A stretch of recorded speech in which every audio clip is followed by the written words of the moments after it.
इसके लिए खुद सामने ना आते हो, लोगों को लगा के मालेगांव शहर का भी वातावरण और जिले का, महाराष्ट्र को खराब करना चाहते हैं। ये मालेगांव तालुके के अंदर भी परेशान, यानी मंत्री की जमीन खसक गई है, हारने वाला है आपकी।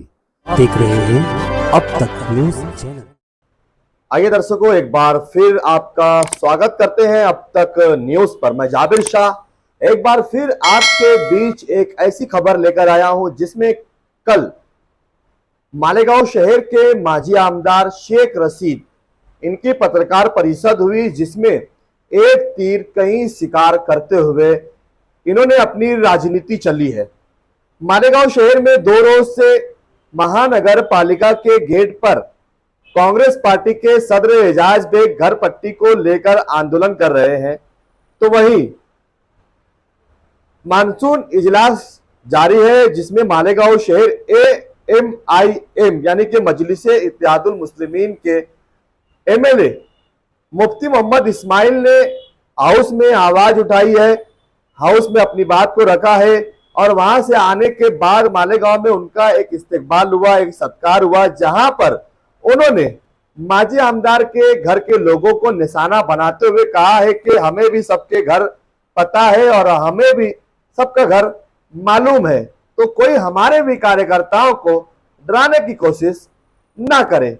उसी के बाद माजी आमदार और माजी महापौर शेख रशीद की पत्रकार परिषद होती है जिसमें एक तीर से कई शिकार कर दिए। एजाज बेग पर भी निशाना साधा गया, वहीं मौजूदा आमदार मुफ्ती इस्माइल कासमी पर भी कई प्रकार के निशाने शेख रशीद की ओर से साधे गए। तो उसी के साथ साथ शेख रशीद, जब से दादा भूसे और शेख रशीद के बीच में तनाव पैदा हुआ है 100 करोड़ के बजट के आने के बाद से, तब से शेख रशीद कभी भी किसी भी प्रेस कॉन्फ्रेंस में साहब का नाम लिए बगैर नहीं रहते और उस दिन की पत्रकार परिषद में भी यही हुआ। सामान्य रोगनालय की जब बात निकाली गई तो सामान्य रोगनालय यानी कि जो मालेगांव का सिविल हॉस्पिटल के नाम से जिसे जाना जाता है, वहां की बात छेड़ी और वहां पर स्टाफ नहीं होना, डॉक्टरों की कमी होना, केस का धूलिया और नासिक के हॉस्पिटलों में रिफेर किया जाना, इसके ऊपर भी सवाल उठाते हुए शहर के MLA को जवाबदार ठहराया, तो वहीं मंत्री को भी इसमें जवाबदार ठहराया कि सरकार तुम्हारी है, हाउस में आवाज क्यों नहीं उठाते। तो वहीं BJP पर भी निशाना साध दिया, मणिपुर का जिक्र भी अपनी पत्रकार परिषद में कर दिया, तो वहीं देश के प्रधानमंत्री नरेंद्र मोदी पर भी निशाना साधते हुए BJP की पॉलिसी पर बात की। उसी के साथ साथ जयपुर मुंबई ट्रेन में हुए हादसे का जिक्र करते हुए CRPF के जो जवान था सचिन, उसने मुसलमान देखकर फायरिंग की, इस बात की चर्चाएं मीडिया में थी, जिसके ऊपर शेख रशीद ने भी अपनी प्रतिक्रिया रखते हुए उसके ऊपर भी पर्दा उठाते हुए अपनी बात रखी, उसको भी स्पष्ट किया, गवर्नमेंट में अपनी बात रखते हुए अपनी डिमांड की और मालेगांव डिपार्टमेंट से भी ये बात स्पष्ट कर दी है कि शांतता रखना आपके हाथ में है। कुछ लोग मालेगांव और मालेगांव तालुके का वातावरण बिगाड़ने की कोशिश कर रहे हैं, शांतता भंग करने की कोशिश कर रहे हैं। गौवंश के नाम पर जो लोग कामकाज करते हैं उन पर भी निशाना साधा, शेतकरियों के मसाइल पर भी उन्होंने बात की, शेतकरियों की समस्याएं भी रखी कि पूरे डिस्ट्रिक्ट में बारिश नहीं होने की वजह से किसान परेशान है और परेशानी की वजह से वो अपने जानवरों की खरीद फरोख्त कर रहा है, जिसे कुरैश बिरादरी के लोग खरीद रहे हैं, लेकिन खरीदने के बाद उनके ऊपर जिस प्रकार से गौ रक्षा वाले हमला कर रहे हैं, गाड़ियों से उड़ा रहे हैं और उन लोगों को मार भी रहे हैं, इस प्रकार के जो हादसा हो रहे हैं उसके ऊपर भी अपनी बात रखते हुए उन्होंने इस पत्रकार परिषद में एक तीर से कई निशाने साधे। आइए आपको सुनाते हैं कि शेख रशीद ने एक के बाद एक कितने लोगों पर निशाना साधा है। आइए आपको सुनाते हैं कि शेख रशीद ने अपनी एक पत्रकार परिषद में मालेगांव शहर की राजनीति से लेकर देश की राजनीति पर सवाल उठाए। सिविल हॉस्पिटल बोल के जो हमारा सार्वजनिक हॉस्पिटल है, ये MLA है, मालेगांव में महाराष्ट्र का मंत्री रहता है, हा? अरे वहां पे बहन किसी का कोई इलाज नहीं होता, वहां डॉक्टर नहीं आज है, वहां MD डॉक्टर नहीं है, वहां गायनिक सर्जन एक आदि होगा तो होगा। अली अकबर से उठा, ये हमारा जो हारून अहमद हॉस्पिटल जो है कारपोरेशन का है, वहां पे भी एमडी वगैरह नहीं है। वहां से वो शिफ्ट करते डायरेक्ट सिविल में, सिविल वाले करते धुलिया शिफ्ट में। ये ऐसा क्यों हो रहा है? ये सिविल के सुप्रीडेंट की गलती नहीं है, ये हमारे वहां के झूठे एमएलए की गलती है और वो मंत्री की गलती है कि गवर्नमेंट में तुम आवाज नहीं उठाते।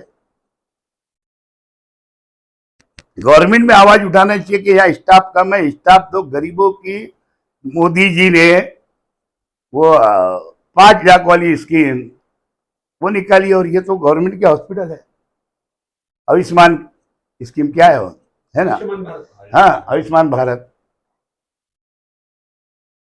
तो खाली फॉर्म भर लेने के उससे या वोट बढ़ा लेने से ऐसा थोड़ी काम हो जाते लोगों के।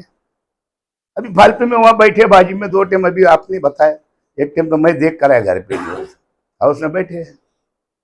लेकिन अब वो आसिम आजमी बोल सकते हैं तो इनको क्या मुंह से ये ला है? खाली उंगली उठाते, उठ बैठ करते हाउस में, बोलने का तरीका तो है नहीं। और बोलते हैं तो अपने मुफाद पुरता बोलते हैं।